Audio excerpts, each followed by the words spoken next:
नमस्कार, आप देख रहे हैं द फुलझड़ी का कल आजकल कार्यक्रम और आइए अब नजर डाल लेते हैं अब तक की बड़ी सुर्खियों पर। तेलंगाना कोर्ट ने फिल्म झुंड के मेकर नंदी चिन्नी कुमार पर लगाया 10 लाख का जुर्माना, पीएम केयर्स फंड में जमा करानी होगी राशि। लेजेंड लाइव शिल्पा शेट्टी ने शेन वॉर्न को दी श्रद्धांजलि। डेविस कप, भारत ने डेनमार्क को हरा कर विश्व ग्रुप एक चरण में जगह बनाई। मेरे पिता ने मेरे लिए काफी मेहनत की है, भारतीय महिला hockey team forward Navneet Kaur ने कहा। बल्लेबाज के 100वें टेस्ट में टीम इंडिया ने कोहली को दिया गार्ड ऑफ ऑनर। यूक्रेन में फंसे नागरिकों को सुरक्षित निकालने के लिए भारत 24 घंटे काम कर रहा है, पीएम मोदी ने कहा। रूस यूक्रेन संघर्ष, कीव में एक और भारतीय छात्र को गोली मारी, अस्पताल में भर्ती। यूक्रेन में गोलीबारी के बीच भारतीय छात्र ने पाकिस्तानी लड़की को कीव से भागने में मदद की, रोमानिया की सीमा तक पहुंचे। बिहार के सीएम के साथ स्थिति पर चर्चा की गई। यूएनएचआरसी में यूक्रेन संकट को लेकर हुई वोटिंग, भारत ने नहीं लिया हिस्सा। ऑपरेशन गंगा के तहत अब तक 368 छात्रों को निकाला गया। 298 अभी भी यूक्रेन में फंसे हुए हैं, जिन्हें अगले 3 से 4 दिनों में वापस लाया जाएगा, कर्नाटक सरकार ने कहा। कश्मीरी यूक्रेनी दुल्हन ने पीएम मोदी से अपने देश में युद्ध को रोकने की अपील की। यूक्रेन जापोरिजिया परमाणु ऊर्जा संयंत्र में लगी आग। संकीर्ण राजनीतिक विचारों को दूर करने के लिए अंतर्राज्यीय जल विवाद अधिनियम को पूरी तरह से संशोधित करने की आवश्यकता है, कर्नाटक सीएम ने कहा। यूपी से बीजेपी का जाना तय, एसबीएसपी प्रमुख राजभरी ने कहा। दिल्ली के डिप्टी सीएम ने सरकारी स्कूल में किया स्विमिंग पूल का उद्घाटन। मंडाविया का कहना है कि देश भर में 8,600 से अधिक जन औषधि केंद्र संचालित किए जा रहे हैं। सपा कार्यकर्ताओं को गरीबों, युवाओं, किसानों, महिलाओं के प्रति कोई सहानुभूति नहीं थी, केवल आतंकवादियों के प्रति सहानुभूति थी, योगी आदित्यनाथ ने कहा। अनुच्छेद 370 को रद्द करने के बाद पीएम मोदी ने कश्मीर को भारत का ताज बनाया, अमित शाह ने कहा। लखीमपुर खीरी कांड, आशीष मिश्रा की जमानत रद्द करने की मांग वाली याचिका पर 11 मार्च को सुनवाई करेगा सुप्रीम कोर्ट। जौनपुर में बीजेपी पर बरसे मुलायम सिंह यादव, बोले चुनाव में बेरोजगारी का मुद्दा उठाने वाली सपा इकलौती पार्टी। भाजपा सरकार ने पिछले 5 वर्षों में 5 लाख रोजगार, 2 करोड़ स्वरोजगार पैदा किए, योगी आदित्यनाथ ने कहा। मैक्स लाइफ इंश्योरेंस ने गुरुग्राम पुलिस विभाग को 8,500 कोविड केयर किट दान किए। शहर में पूरे पुलिस कर्मचारियों के लिए फ्रंटलाइन सुरक्षा सुनिश्चित की।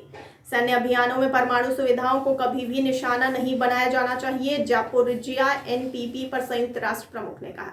यूक्रेन के राष्ट्रपति जेलेंस्की ने विश्व नेताओं से रूस को परमाणु आपदा करने से रोकने का आग्रह किया। वैश्विक संकट के बीच भारत ने गुजरात में होने वाले आयोजन से 6 दिन पहले डिफेंस एक्सपो 2022 को स्थगित कर दिया।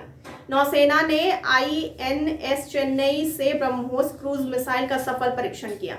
यूक्रेन से अब तक निकाले गए 11,000 से अधिक भारतीय नागरिक, एमओएस मुरलीधरन ने कहा।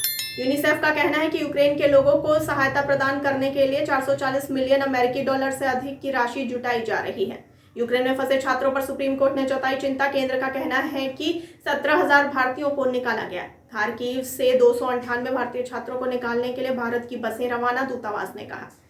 रूस के 10,000 सैनिक मारे, 39 फाइटर प्लेन और 40 हेलीकॉप्टर गिराए गए, यूक्रेन ने कहा। FATF की ग्रे लिस्ट में बना रहेगा पाकिस्तान, मीडिया रिपोर्ट में किया गया दावा। जम्मू कश्मीर पुलिस ने हंदवारा मुठभेड़ में घायल आतंकवादी को गिरफ्तार किया। जम्मू कश्मीर श्रीनगर के आलमगरी बाजार इलाके में मिली संदिग्ध वस्तु। कीव में भारतीय दूतावास बंद नहीं, पूरी तरह काम कर रहा, विदेश मंत्रालय ने कहा। ऊर्जा की बढ़ती मांग को पूरा करने के लिए पीएम मोदी ने घरों से सोलर ट्री लगाने का आग्रह किया। वैश्विक इलेक्ट्रॉनिक टिकट बुकिंग सिस्टम से हटाई गई रूसी एयरलाइन। यूक्रेन संकट, सैमसंग ने रूस को शिपमेंट निलंबित किया। अमन लेखी ने भारत के अतिरिक्त सॉलिसिटर जनरल के रूप में इस्तीफा दिया। भारत सबसे बड़ा लोकतंत्र है, यह आवाज मायने रखती है, रूस यूक्रेन संकट पर फ्रांसीसी दूत लेनिन कहते हैं। सपा बसपा के शासनकाल में बंद हुई 29 चीनी मिलें, 11 बेहद कम दाम पर बिकी, जेपी नड्डा ने कहा। 8,000 टेस्ट रन बनाने वाले छठे भारतीय बल्लेबाज बने विराट कोहली। भारी नकदी जमा होने के बाद कानपुर के न्यूरोसर्जन के आवास पर आईटी का छापा। 15 से 18 आयु वर्ग के 3 करोड़ से अधिक लाभार्थियों को कोविड-19 के खिलाफ पूरी तरह से टीका लगाया गया। यूक्रेन में मारे गए एमबीबीएस छात्र नवीन के शव को वापस लाने के प्रयास जारी, बोमईक ने कहा। यूक्रेन संकट का दक्षिण कोरिया की अर्थव्यवस्था पर गंभीर असर पड़ने की आशंका। रूस यूक्रेन संघर्ष, कीव, चेनिरहाइव, सुमियो में हवाई हमले की चेतावनी। मदर डेयरी दिल्ली एनसीआर में दूध के दाम 2 रुपये प्रति लीटर बढ़ाएगी। यूनिवर्सल स्टूडियो हॉलीवुड ने अपने कोविड-19 प्रतिबंधों को समाप्त किया। भारत का विदेशी मुद्रा भंडार 1.42 अरब अमेरिकी डॉलर घटकर 631.52 अरब अमेरिकी डॉलर हुआ। सीएम धामी ने यूक्रेन से लौटे भारतीय छात्रों से दिल्ली में मुलाकात की, उनका हालचाल जाना। बंगाल की खाड़ी के दक्षिण पश्चिम में बना डिप्रेशन डीप डिप्रेशन में बदल गया। आईएमडी ने तमिलनाडु पौंडीचेरी के लिए मौसम की चेतावनी जारी की। पीएम मोदी 6 मार्च को मेट्रो रेल परियोजना को हरी झंडी दिखाने पुणे जाएंगे। काला चश्मा पहनने के कारण अखिलेश को यूपी में कानून व्यवस्था में सुधार नहीं दिखता, अमित शाह ने कहा। BMW ग्रुप प्लांट चेन्नई की 1 लाखवीं मेड इन इंडिया कार शुरू। जर्मन कंपनी पोर्शे का बड़ा ऐलान, रूस में कार की डिलीवरी नहीं करेगी कंपनी। सोनी होंडा ने बैटरी इलेक्ट्रिक कार बनाने के लिए साझेदारी की घोषणा की। न्यूक्लियर पावर प्लांट पर हमले के बाद यूक्रेन के राष्ट्रपति जेलेंस्की ने यूएस प्रेसिडेंट बाइडेन से बात की। इंटरनेशनल जिम्नास्टिक फेडरेशन ने रूस और बेलारूस के एथलीट्स को प्रतिबंधित किया।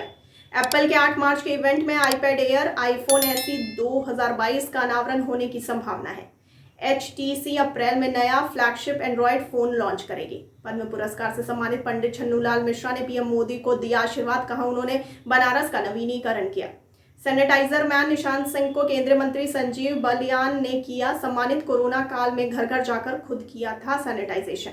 करीना कपूर ने शेयर की इब्राहिम अली खान को जन्मदिन की हार्दिक शुभकामनाएं देने वाला वीडियो। वह मैदान पर जादूगर थे। प्रीति जिंटा ने शेन वॉर्न के निधन पर शोक व्यक्त किया। अगर जंग खत्म करने का ऐलान कर दे तो रूस तो हटा लिए जाएंगे सभी प्रतिबंध, अमेरिका ने कहा।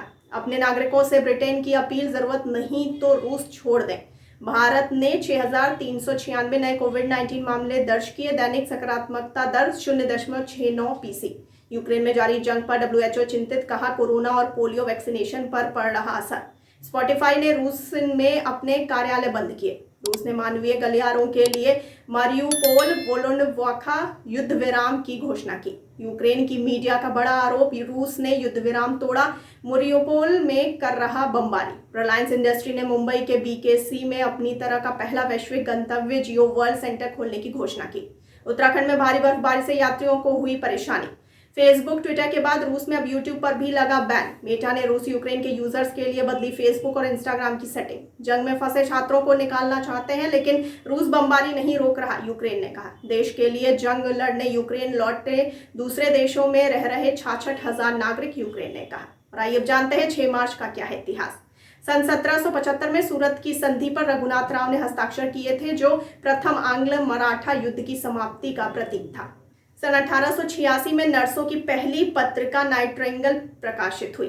1915 में महात्मा गांधी और रविंद्रनाथ टैगोर पहली बार शांति निकेतन में मिले। 1961 में भारत में सबसे लोकप्रिय अंग्रेजी भाषा आधारित समाचार पत्र द इकोनॉमिक टाइम्स की स्थापना की गई। 6 मार्च 1961 को टाइम्स ग्रुप द्वारा इसकी स्थापना हुई। सन 1983 में यूनाइटेड स्टेट्स में पहले फुटबॉल लीग की स्थापना हुई। तो ये थी अब तक की बड़ी खबरें। आगे खबरों के लिए बने रहिए द फुलझड़ी के साथ और हमारे चैनल को लाइक, सब्सक्राइब और शेयर करना ना भूलिए। और मुझे दीजिए इजाजत। धन्यवाद।